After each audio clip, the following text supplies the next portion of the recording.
Voyage Traditour, le chef de file en voyage organisé, est fier de vous présenter Partir autrement. Est-ce que ça a une fin, un Olivier? Ça vit combien de temps? Je veux dire, là, on parle de 1000 ans. Hein?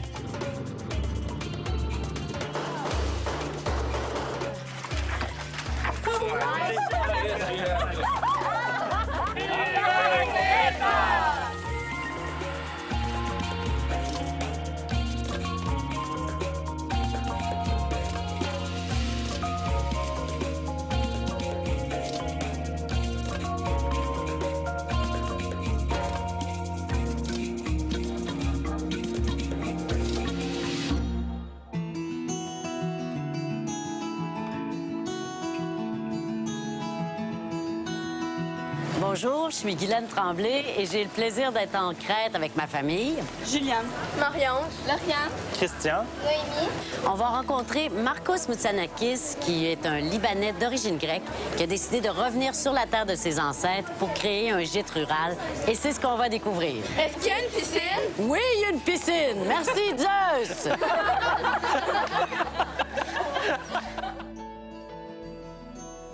La Crète est considérée comme le berceau de la civilisation occidentale. C'est la plus grande des îles grecques et une des plus importantes de la Méditerranée avec ses 625 000 habitants. Aussitôt arrivé, on quitte Héraclion, la capitale de l'île, en direction de la résidence Mourtsanakis, qui est située à proximité du village d'Ashlada. C'est l'occasion pour nous de gagner l'arrière-pays et de se laisser émerveiller par les paysages de la côte crétoise. Bienvenue, Carlos Yelfate. C'est un grand plaisir que vous êtes là. Ben, merci beaucoup, merci. OK, on y va. Merci. Hey, ouais, c'est le son des grillons hein, qu'on entend, là.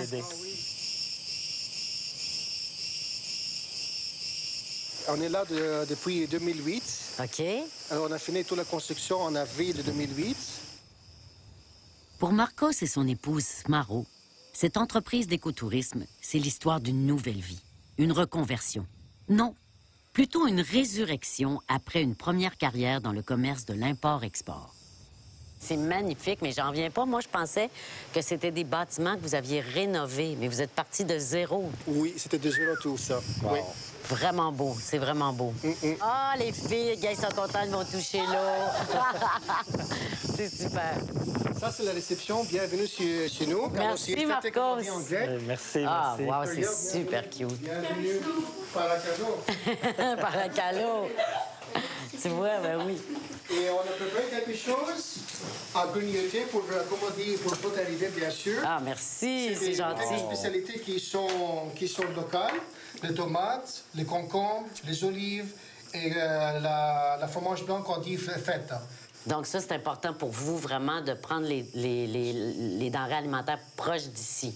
C'est important. Toujours. On a fait aussi aujourd'hui un sfogato. Un Sfogato. Sfogato. C'est comment on dit, c'est l'omelette crétoise de la région d'Akhlada, de chez nous. OK. C'est toujours fait, comment on dit, par les vieilles femmes de notre village. C'est, comment dire, des œufs mélangés avec des pommes de terre. Puis ça, c'est le pain pour accompagner tout ça, j'imagine? Ça, c'est le paksimari. Oups. Oui. C'est dur. C'est dur? Ah, c'est dur. Le pain, c'est le paksimari. C'était toujours, comment dire, séché. C'était, comment dire, mis au stockage pendant la guerre par les femmes du village. Ils ont fait le pain, mais ils ont, comment dire, brûlé le pain 3 fois. Ils le cuisaient 3 fois. Là, ça permettait de les conserver, de conserver le pain. Oui, ah, d'accord. Donc, c'est pas parce que tu nous as passé du vieux pain. Non, pas du tout. Non. Bon appétit. Merci beaucoup. Moi, je vais goûter, moi, au, comment on dit, au spaghetto? Non. Non. Un sfogato. Ça, c'est pour Christian. Ouais. Alors, Petit morceau. C'est délicieux. Les légumes de jardin, là. Et on fait, comment dire, aussi un toast. OK, un tout petit. Et voilà. Merci. Oui, voilà, Merci. Les enfants, si vous voulez, il y a de l'eau aussi. Oui, c'est ça. C'est moins intéressant, mais c'est ça. Alors, on dit en grec yamas, à la nôtre. Yamas. Yamas.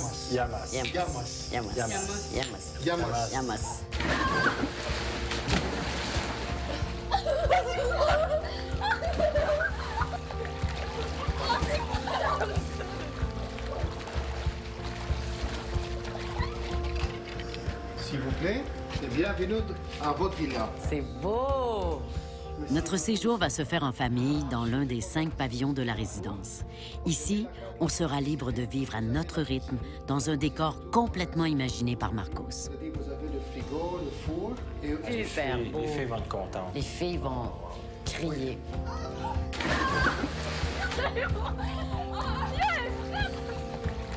J'ai cru voir une terrasse en haut, hein? Oui, il y a une petite terrasse, il y a 2 balcons. Oh, c'est là que beau! vous avez C'est vu. super beau. Allons. Ah oui. Wow! S'il vous plaît. Mon Dieu, c'est merveilleux. Magnifique. Oh, c'est beau! Oh! Champs-Olivier. Nos yeux se posent enfin sur le paysage qui sera le nôtre pour les prochains jours. Au loin, on peut voir le petit village d'Ashlada qui surplombe la mer Égée, la demeure du dieu Poséidon. L'écotourisme, pour vous, ça veut dire quoi? L'écotourisme, c'est tout, c'est pur de la nature. OK? On a de l'eau. L'eau, comment dire, ça vient de la montagne. La nourriture, c'est tout comme des local. Et on a, comment dire, de panneaux solaires. On veut faire un jour, mais c'est un petit peu loin pour faire de photovoltaïque. On peut, comment dire, régénérer notre électricité. L'écotourisme, autrement dit, c'est vraiment utiliser à son maximum toutes les ressources de ton environnement. Oui.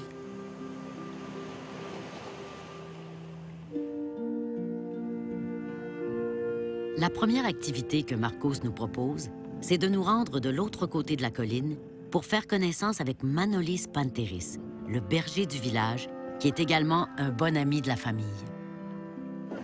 Check là, il y en a comme une centaine.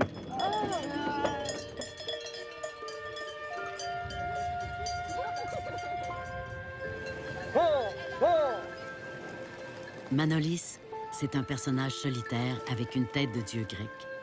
Il veille sans relâche sur son troupeau de chèvres et de brebis depuis l'âge de 6 ans. Comme tous les bergers, Manolis sillonne les collines à la recherche de pâturage pour ses bêtes afin qu'elles puissent produire le meilleur des laits pour la confection des fromages traditionnels tels que le Graviera, un fromage de type gruyère qui est l'un des plus emblématiques de l'île.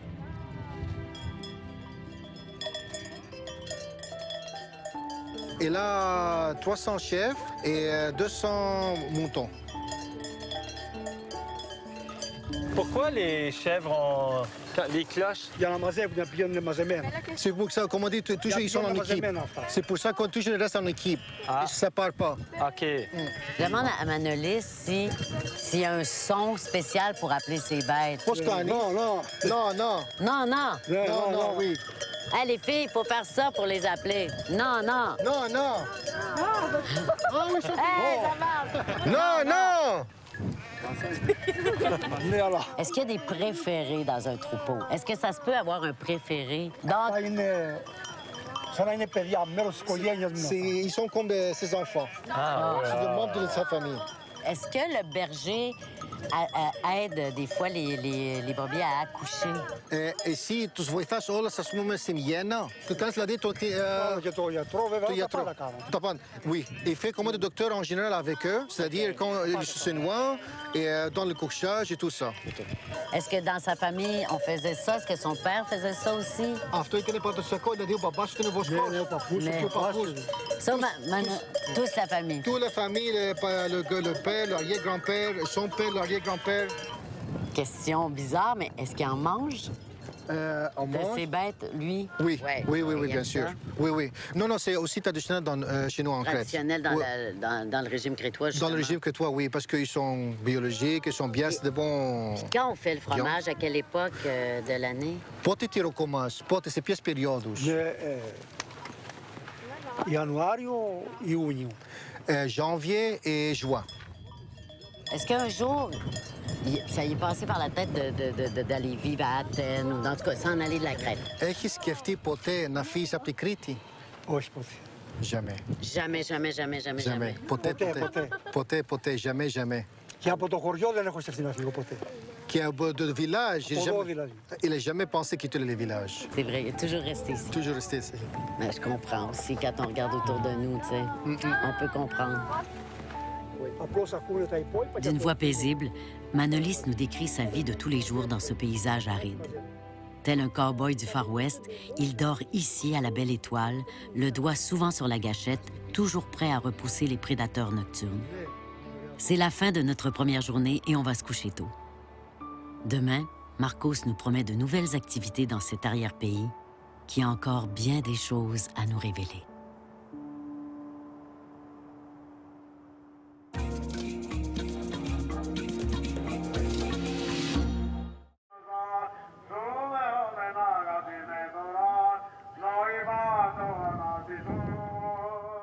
Nous nous dirigeons vers la place du village d'Ashlada, où Marcos nous a donné rendez-vous. Il va nous présenter Fabienne, une de ses amies venues de France. Nous sommes dimanche et c'est l'heure de la messe. Tous les villageois sont à l'église pour assister à la cérémonie dominicale chantée par les popes orthodoxes. Merci beaucoup. Bienvenue, Guylaine. Merci. Ça, c'est Fabienne, mon amie. Fabienne Roux est une spécialiste de l'huile d'olive dont la réputation dépasse toutes les frontières. Elle consacre beaucoup de temps à voyager partout dans le monde afin de repérer les plus grands crus. En fait, pour être bien précis, Fabienne est une élaïologue. Marcos a invité Fabienne pour qu'elle partage avec nous ses connaissances au gré d'une promenade ici à Ashlada, qui se terminera à la résidence par une dégustation d'huile d'olive qui sont produites dans la région. Avec le village de Faudelay. Attention à vous. Oh, attention! Wow! C'est comme lui, c'est le prêtre. Ça, c'est le prêtre du village. Il fait maintenant, comme on dit, le kirillation de tout le village. Tu veux dire, il va bénir? Oui. Il va bénir le village? Il va bénir le village, oui. Avec l'encens. À chaque dimanche? À chaque dimanche, oui. Ben, il peut rien arriver de mauvais, alors, ici? Non, pas du tout. Non, mais ce que je veux savoir, c'est que les maisons qui sont ici, là, c'est à quel âge, à peu près? Ah, et ça dépend. Il y a des maisons qui sont construites pendant beaucoup de début du Moyen-Âge. Et là, comment ces maisons qui se construisent ou 1700, 1800, ça dépend. Quand même, pour nous, c'est très vieux, là. Oui, pour les Nord-Américains, là, c'est très, très vieux, ça. Oui. Oh, mon Dieu, faut-tu faire quelque chose quand il passe? Faut-tu se... Non, pas du tout, pas du tout. Il est en forme, le prêtre, c'est... Ah oui, enfin, oui, le prêtre, Hein? il est bien. Et maintenant, Marcos est passionné par le projet de restauration du village.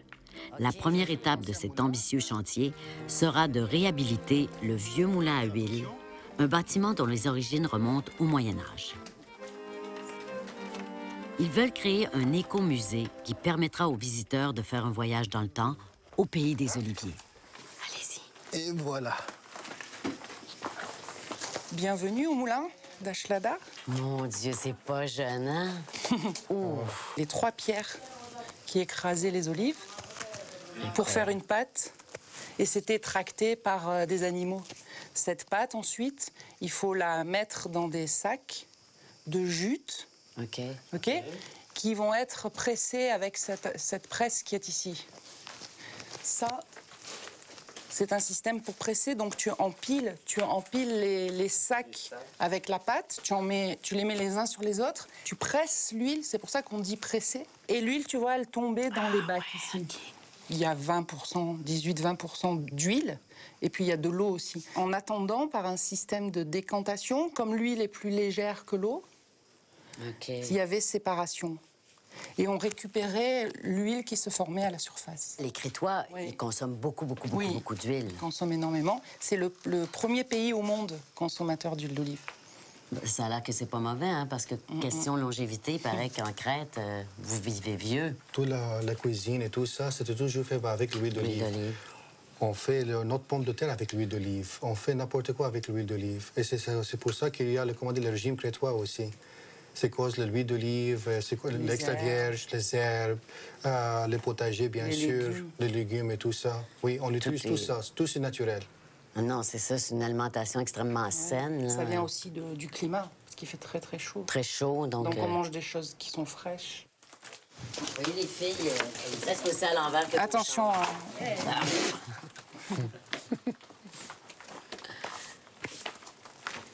Ce qui est génial, c'est qu'on se demande jamais s'il va faire soleil ou non, hein, Marcos? Ça, c'est cadeau. En préparant notre voyage, j'ai lu plein de choses au sujet de l'importance de la production de l'huile d'olive en Grèce. Le pays ne compte pas moins que 65 millions d'oliviers, qui pour la plupart sont âgés de plusieurs siècles.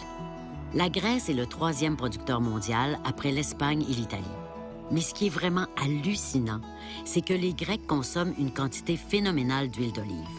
Sur les 300 000 tonnes produites annuellement, 200 000 sont consommées localement. Est-ce qu'il faut en déduire que c'est pas du sang qui coule dans les veines de ce peuple, mais bien de l'huile d'olive? On l'appelle aussi le Eco-Park. Bienvenue dans l'éco-parc. Bienvenue dans l'Eco-Park.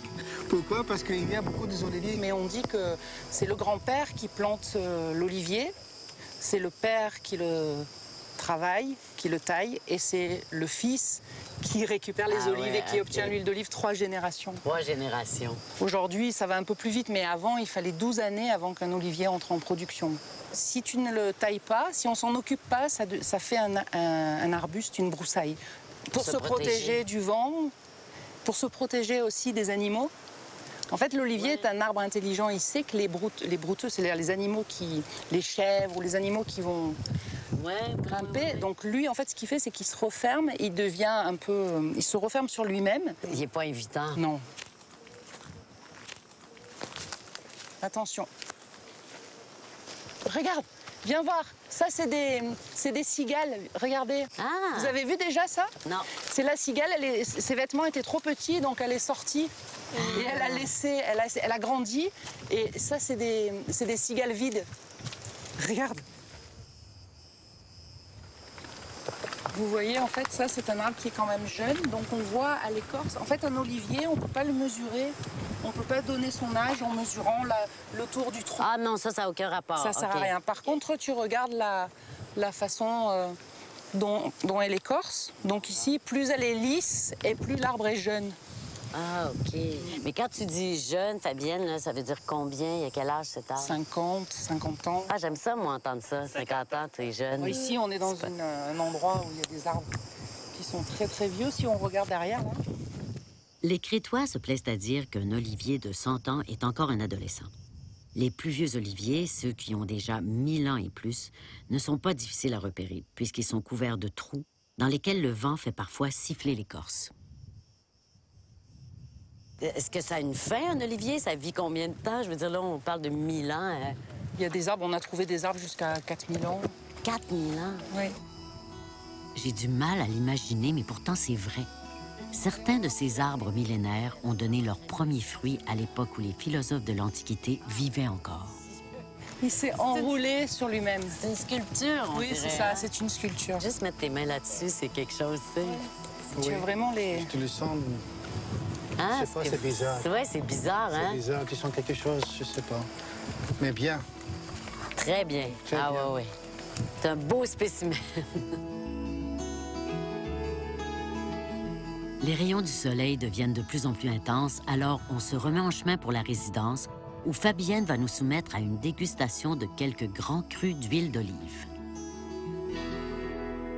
Je me demande qui vous engage. Moi, je peux aller sur le terrain, je peux aller dans des moulins ou chez des producteurs et on me mandate pour acheter des lots d'huile d'olive. Tu vas au moulin acheter de l'huile et puis quelquefois, tu peux recevoir quelque chose qui n'est pas ce que tu as acheté. OK, je comprends.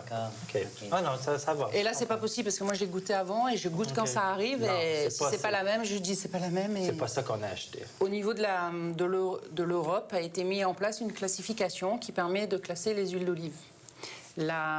Les huiles, le haut de gamme, on va dire, ce sont ce qu'on appelle les huiles d'olive vierges. On les appelle vierges parce qu'en fait, elles sont issues du fruit de l'olivier, de l'olive, qui est pressé avec des procédés mécaniques. OK. Donc ça, c'est vraiment comme quand tu prends une orange et que tu fais un jus d'orange, c'est pareil. Donc ça s'appelle l'huile d'olive vierge. OK. C'est la famille générale. À l'intérieur de cette famille, les huiles qui ont plus d'arômes, on va dire, qui sont plus aromatiques, sont appelées extra, les meilleures de cette famille-là. Pour vous expliquer, en fait, la dégustation, donc les odeurs, on les perçoit au niveau du nez, l'odorat. Ce que vous percevez dans votre bouche, sur la langue, c'est des sensations comme le sucré, le salé, le piquant, épicé, des choses comme ça. Mais vraiment, les odeurs, c'est au niveau du nez. Et pour arriver à bien faire la différence entre ce que vous percevez dans votre bouche et l'odeur de votre nez, avec la cuillère, vous allez prendre un tout petit peu de sucre. Vous bouchez le nez, vous mettez ça dans la bouche, avec le nez bouché. OK. Tu goûtes un peu, donc ça va avoir un goût. Et ensuite, vous débouchez le nez. Et là, l'odeur va arriver. OK. Bouge-toi le nez. Et tu lâches ton nez. Est-ce que tu vois la différence? Il y avait quelque chose que j'avais pas perçu du tout. D'abord, tu as le sucre qui arrive dans ta bouche. Et quand tu débouches ton nez, tu as la cannelle qui arrive après. Ouais. Ah oui, oui, tout à fait. Ah, c'est juste le sucre. Quand tu as le nez bouché, tu as juste le sucre. Quand tu fermes ton nez, tu as que le sucre dans la bouche. Incroyable. Donc pour l'huile d'olive, c'est tout ce qui se passe ici qui est important. Donc là, vous avez 2 huiles d'olive vierges extra, 2 crêtes. Pour déguster, tu prends le petit verre dans ta main, comme ça, pour un peu chauffer, et tu couvres. Et là, ce que tu fais, c'est que tu sens, et tu refermes. Et la première question qu'il faut se poser, c'est est-ce que c'est agréable ou désagréable? Déjà, c'est vraiment la première question. Donc tu sens comme ça? OK. Non, prends le fond. Ça te plaît? Oui. Beaucoup. Ouais. Pour moi, c'est agréable. Vous sentez quelque chose, déjà? Quel goût ce que la colle sent. La colle, quelle sorte de colle? Tu sais, la colle liquide, là, que tu mets sur le bois pour, genre, vernir. Là. Ah oui? Ah ouais? Puis toi? Mais moi, je trouve que ça sent des fois un peu genre le bois. Le bois. Oui, ça, c'est un terme qu'on utilise beaucoup. Ah, tu vois? Oui, en dégustation. Parce que là, vous avez senti. Maintenant, on va mettre un petit peu dans la bouche. Il faut faire rentrer un peu d'air. On Et tu craches. Okay. Non, si tu sens bien le verre maintenant. Donc, ça sent l'olive assez mûre. Ça sent l'olive qui est restée longtemps au soleil. Donc, c'est un peu sec. Ça donne une sensation de sec, de bois. Ça, tu avais raison. Ça, c'est une bonne huile ingrédient, ça s'appelle. Ça veut dire que cette huile, si tu la mets dans... Tu fais un plat, tu mets ça dedans, ça va lier toutes les saveurs entre elles, mais ça va pas prendre le dessus, ça va pas être la star de ton repas. Ça va pas enterrer les goûts, là. Oui, c'est ça, OK. C'est vraiment, elle va bien se lier. Alors, celle-là, c'est autre chose.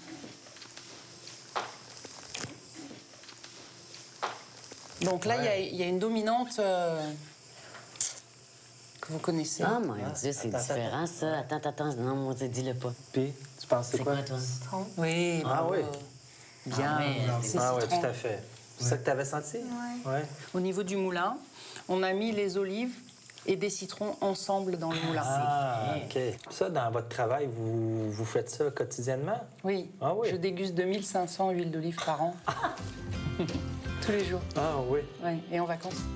Tous les jours. Ce qui est formidable avec un voyage comme celui-ci, c'est de profiter de chaque occasion pour vivre des expériences qui vont enrichir nos connaissances.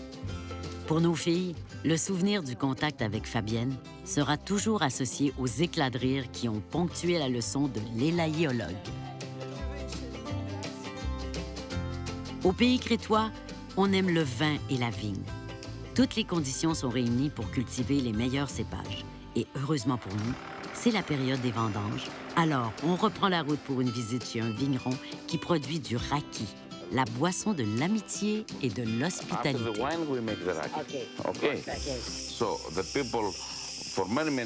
Il y a très longtemps, les gens n'avaient pas les moyens d'acheter du cognac ou du whisky. Ils devaient donc produire ici même un alcool typique de la Crète. Alors ils produisaient du raki, du vin et du raki. Toutes les familles, pas la plupart, toutes. Oui, ils faisaient du vin et du raki. Le raki est une eau-de-vie à base de vin aromatisé à l'anis. N'étant pas sucré, il se boit en apéritif, mais aussi au cours du repas. Il est consommé le plus souvent allongé d'eau, un peu à la façon du pastis. Le raki est produit partout dans le pays du Caucase et aussi au Moyen-Orient. En Turquie, il est appelé familièrement aslan sütü, le lait du lion.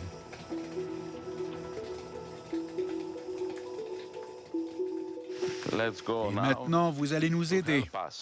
Je vois que vous avez une famille grande et forte. Yes, Alors vous allez nous aider. C'est notre récompense. Nous allons presser les raisins. Oui, pourquoi pas? Qu'est-ce qu'il y a? Est-ce qu'on va presser le vin? Ici, quand on veut dire pas de machine, vous faites partie de notre famille, alors maintenant, vous devez nous aider. Incroyable. Ça, ce n'est pas une piscine. C'est ici qu'on écrase les raisins pour en faire du vin. Saint-Julien, c'est trop drôle. Faut t'essayer. Ce sera le meilleur vin. Best wine ever. Québec and Crète. Au Québec et en Crète. The best wine in the world. Filet. Attention. Yeah. Hey. Presse, allez-y. Σιδόνια στο φεγγέρι, σου στέλνω και το δάκρυ μου, που είναι καυτό σειρά μου. Εντάξει, σε άντε. Ah, bravo. Bravo.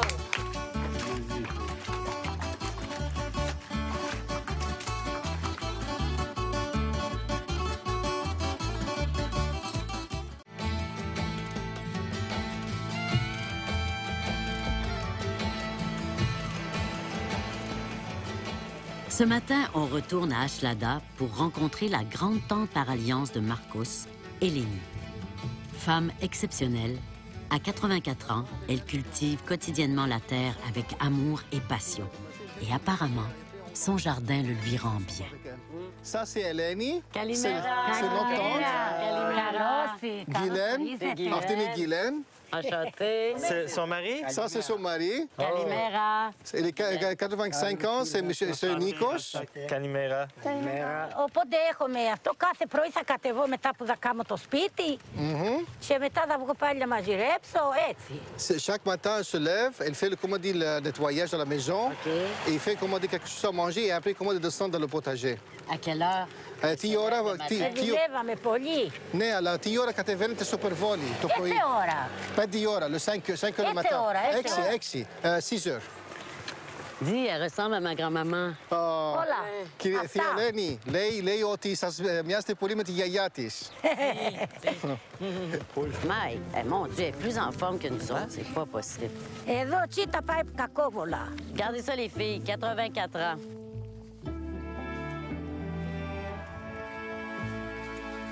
Ça, qu'est-ce que c'est? Les haricots. Oh, OK.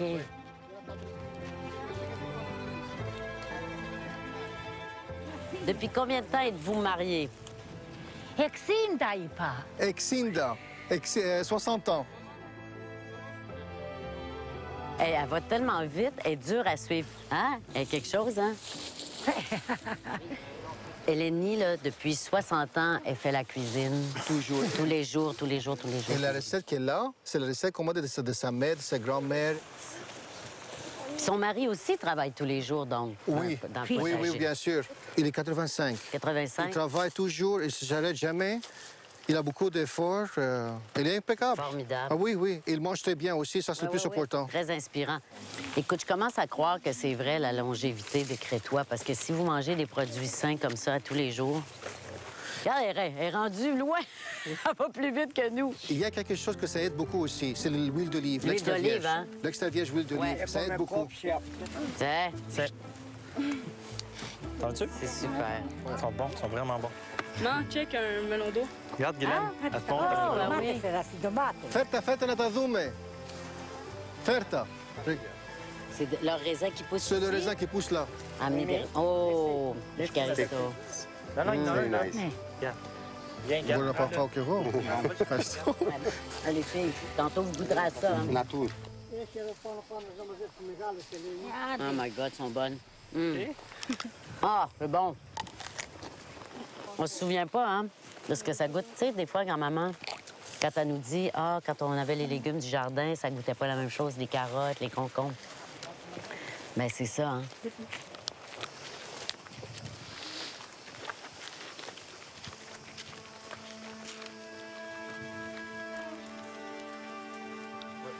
La récolte a été bonne, hein? Il est pesant. Wow. Ben, tu veux-tu le prendre? Il est pesant. Tiens.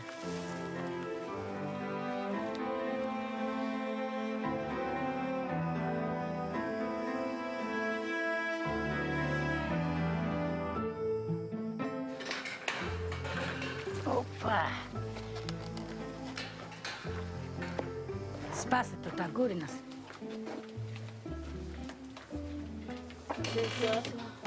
Oui. Ah, il y a un œuf là. Ici, il y a un œuf. Là, il y en a un. Ça, c'est d'aujourd'hui. Eux? Oui. Zestai, ne zesta. Ils sont un petit peu chauds parce qu'ils sont frais. Est-ce que les poules, ils pondent des œufs chaque jour? Oui, il fait entre 7 ou 8 œufs. Quel est venu Le avant? capete de coles. L'œuf ou la poule? L'œuf ou le poule? Tota canto a bola au cocoras. Αυτή τι Έχει το πάνω χέρι. Έχει το πάνω χέρι. Oui, c'est le, comment on dit, le coq, oui.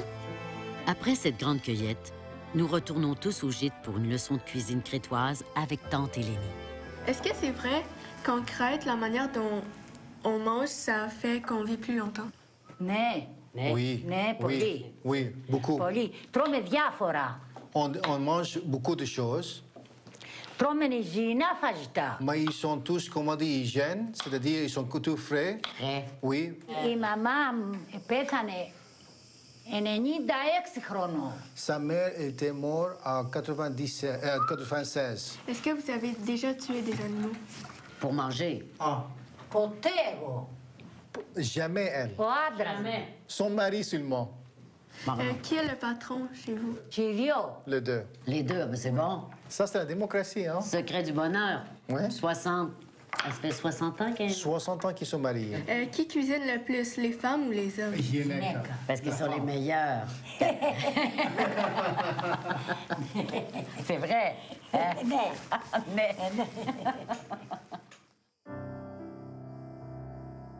Est-ce que vous avez envie de transmettre vos recettes à vos petits-enfants? Donc, ses Οι petits-fils, γονείς μου έχουν μάθει όπως εμένα. elle dit que ses petites filles, tous viennent chez elle et ils prennent ses recettes.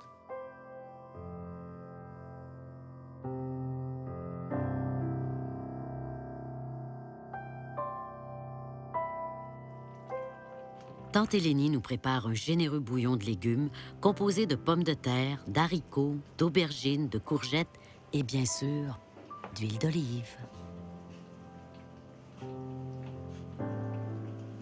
Ah, OK. Est-ce qu'elle a besoin d'aide? Θέλετε βοήθεια? Η cousine, elle est comme toutes les grand-mères du monde. Elle préfère être toute seule dans sa cuisine. Ah oui. C'est sûr. Je suis sûr. Yaya, Hélénie, on va attendre. On va attendre le résultat. On va la laisser travailler dans sa cuisine, parce que regarde, hein? OK. Elle aime mieux toute seule. OK, bye. Un bisou. En plus d'un bouillon de légumes, on savourera de l'agneau et des escargots du jardin.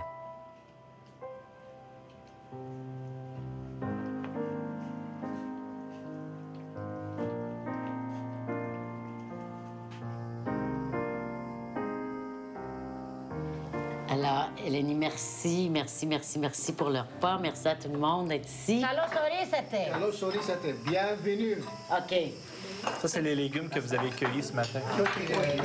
Merci. Tu vas-tu être bonne? Servir Noémie, Guylaine? On appelle l'escargot comment on dit en grec, là, de la Crète, chochiouche. Chochiouche. Bravo. Oh, c'est bon. C'est vraiment bon. Καλή όρεξη. Πρέπει να κάνουμε μια πρόκληση. Έτσι, on veut faire un toast.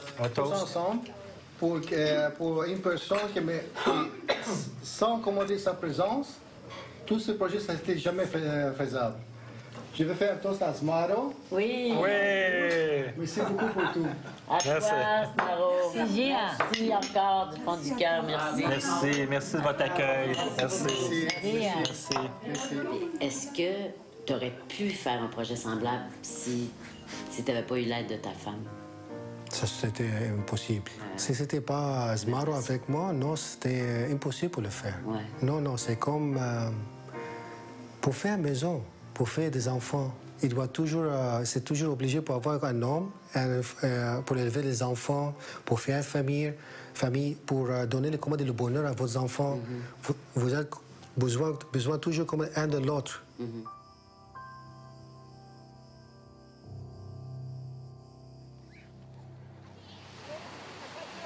Ici, sur la plage d'Adja Pelagia, il y a ceux qui s'amusent et ceux qui passent toute une vie en communion avec la mer. Marcos nous présente Anthony, un ami du village. Lauriane et Marie-Ange ne ratent jamais une occasion de sortir en bateau. Cette fois, c'est pour le plaisir d'écouter une autre histoire de pêche.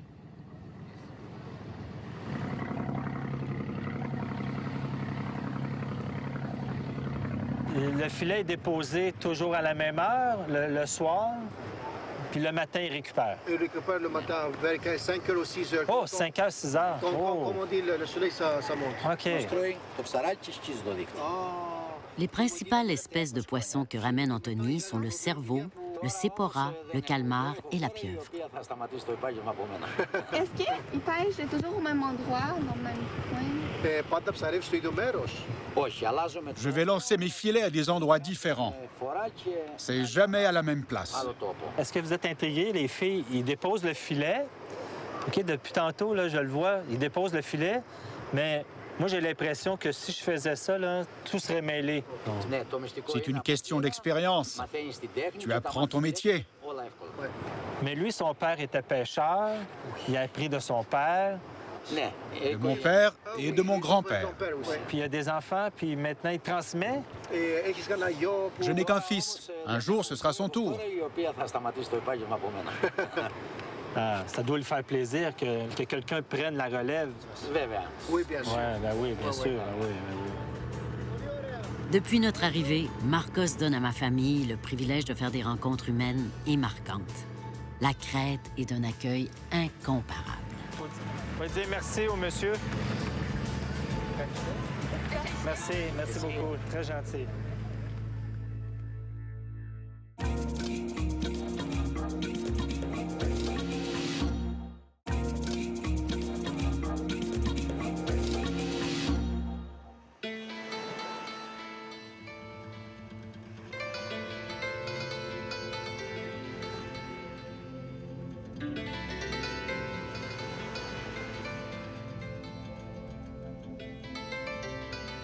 En tout cas, c'est délicieux, ce café. Hein? Oui. C'est très bon, Smaro. Merci beaucoup. Merci beaucoup, Smaro.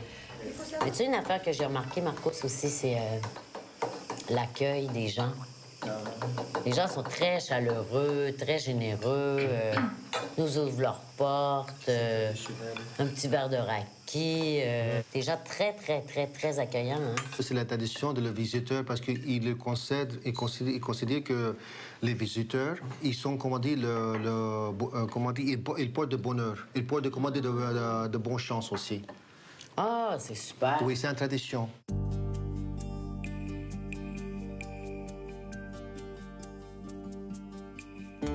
Notre 4e journée en Crète va commencer par la visite du monastère de Savatiana, qui est occupé par une communauté de religieuses cloîtrées qui n'ont aucun contact avec les visiteurs.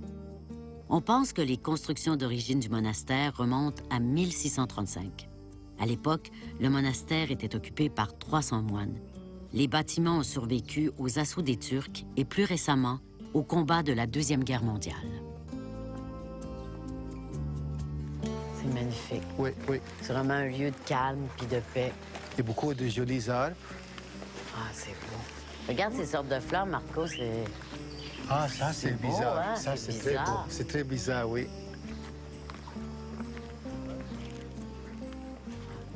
On arrive maintenant dans la chapelle de Aios Antonios, Saint-Antoine. Saint-Antoine? Oui. Okay. C'est pas récent du tout, ça, là. Non. Avant 1530, on dit vers 1500. Ça, c'est l'époque vénitienne. Et là, vous avez le cimetière de tous les égomènes. Ah, d'accord. Oui. Oh, mon Dieu, c'est très simple, hein, comme tombe. Juste une petite croix. Dès que nous pénétrons dans la chapelle, mes yeux se posent sur les magnifiques icônes qui ornent chacun des murs. Ce sont des images qui sont intégrées à la catéchèse orthodoxe des églises catholiques orientales. Tous ces saints sont les protecteurs de cette chapelle, qui est à l'origine même du monastère.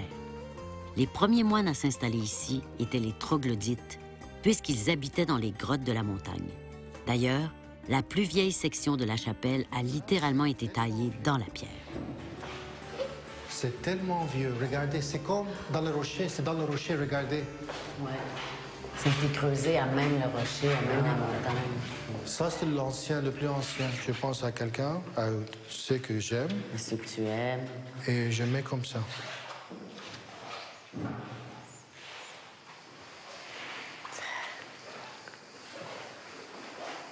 On n'aurait jamais pensé que les vœux de notre famille se retrouveraient ici, hein? Sur l'île de Crète, hein? C'est génial. C'est superbe.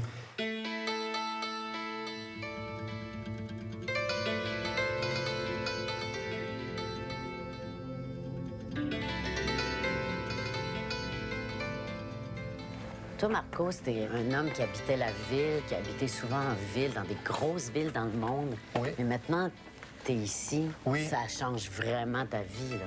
Oui, ça changeait beaucoup. Tu considères que rendu à ce point-là de ta vie, c'est là où vraiment t'as trouvé ta voie? Oui. Avec ton gîte, en recevant les gens? Oui, recevoir les gens, rester avec eux, se raconter, faire des activités ensemble. Si quelqu'un te disait...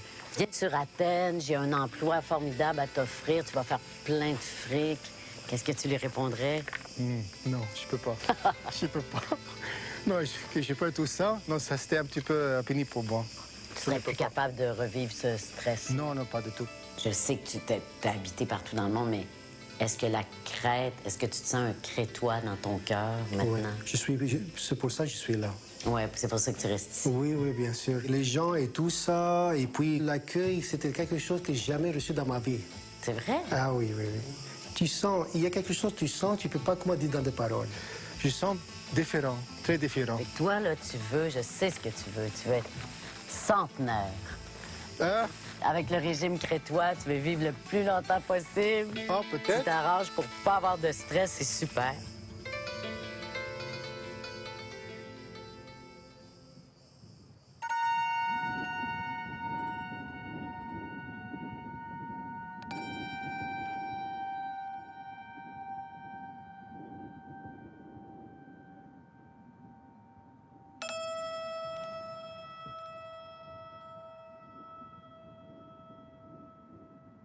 Notre voyage se termine par l'ascension d'une route qui semble nous mener droit au ciel. Contrairement à sa nature, Marcos a été bien mystérieux lorsqu'il m'a parlé de Kostis Maris et des siens. Il s'agit d'une famille très renommée en Crète dont le patriarche, Drakos Emmanuel Maris, fut un célèbre résistant pendant l'occupation allemande de la Deuxième Guerre mondiale. Les Maris sont de grands propriétaires terriens et des bergers de père en fils. Leur troupeau compte plusieurs milliers de têtes.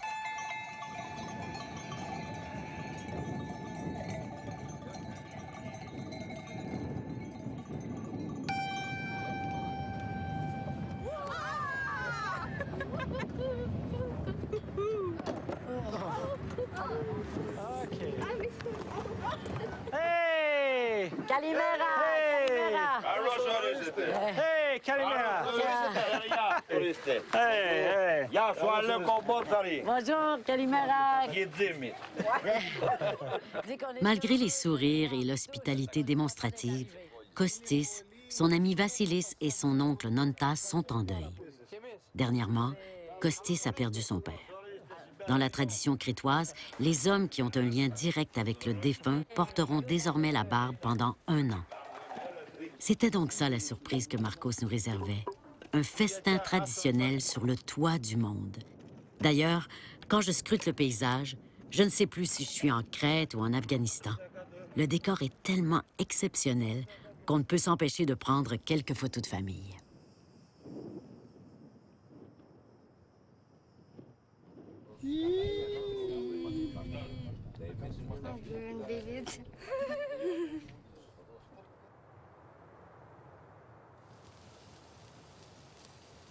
Au menu, 3 gros moutons. Végétariens s'abstenir. Les hommes du clan qui ont l'habitude de ces barbecues gargantuesques se sont répartis les tâches tout naturellement et Christian sait faire comme il peut.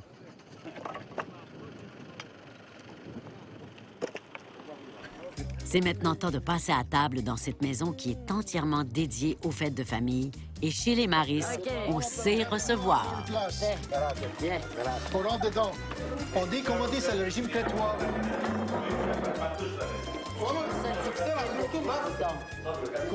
Leur surnom de famille, c'est les Chinois. C'est le destin qui fait qu'il y a des vraies Chinoises qui se retrouvent ici.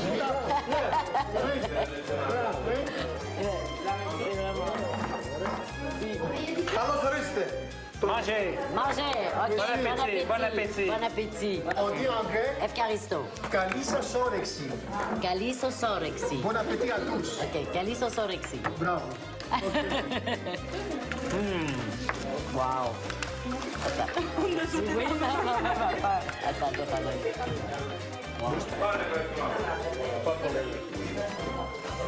On a remarqué que les Crétois ont l'air très fiers, très dignes. C'est dans l'histoire de la Crète, ça, d'avoir cette dignité-là. Oui, on est fiers. Et nous sommes de bons vivants. C'est la nature, les montagnes, notre façon de vivre. Toute la nature leur donne leur force. Oui. C'est la famille et l'entourage. Est-ce qu'ils se regroupent souvent en famille? Est-ce qu'ils mangent souvent en famille? Par semaine, c'est 2-3 fois le minimum. 2-3 fois, c'est le minimum qu'ils mangent en famille. Oui. Qu'est-ce que ça veut dire être un Crétois? Dans le fond de leur cœur, qu'est-ce que ça veut dire? L'hospitalité, l'amour et l'humanité. Chez les Maris, la générosité est sans borne et les bouteilles de vin sortent de partout.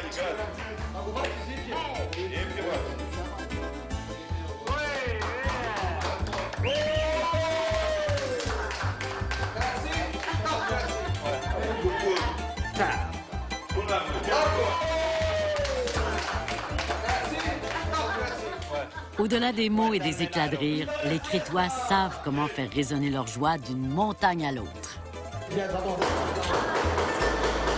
What? Qu'est-ce que c'est ça? Non, ça, c'est...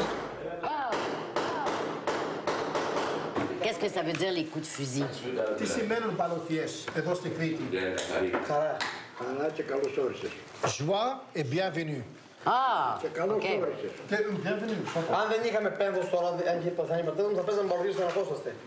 Ah, si il n'était pas en deuil maintenant, parce que son père, elle est morte.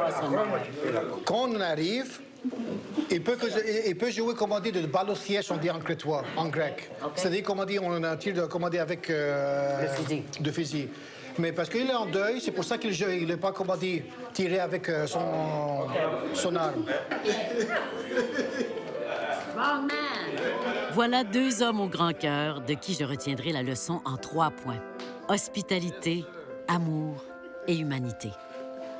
Au nom de Christian des enfants, tu nous as fait connaître la vraie Crète. On t'aime, Marco! Merci beaucoup, Guylaine. C'est un grand plaisir. Merci beaucoup. Oh, merci beaucoup. On va s'ennuyer de toi. Merci beaucoup. Salut, ma grande. Merci beaucoup.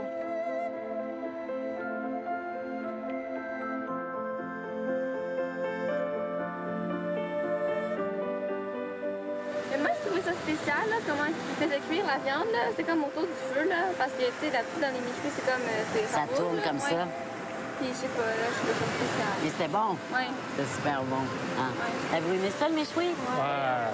C'est extraordinaire. Puis, ce que je m'aperçois, plus on voyage, plus on s'aperçoit que peu importe où on va dans le monde, quand on fait des soupers ou des repas familiales ou des dîners, c'est toujours la même chose. Il y a tout le temps quelqu'un qui parle plus fort que l'autre, puis il y en a un qui fait des blagues, il y a le comique du groupe, il y a lui qui est plus triste, le calme, puis je me sentais chez moi. On a la chance de voir tous ces paysages-là parce qu'on voit pas ça comme à tous les jours. Non, vraiment pas. Partir autrement en famille, c'est avant tout vivre autrement un voyage qui va laisser une empreinte indélébile dans nos mémoires.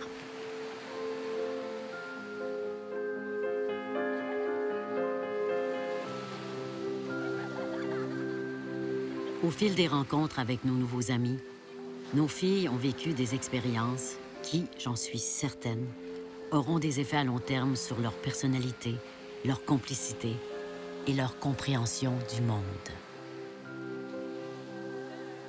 Poursuivez ce voyage en visitant le site de Partir autrement en famille à l'adresse qui apparaît au bas de l'écran.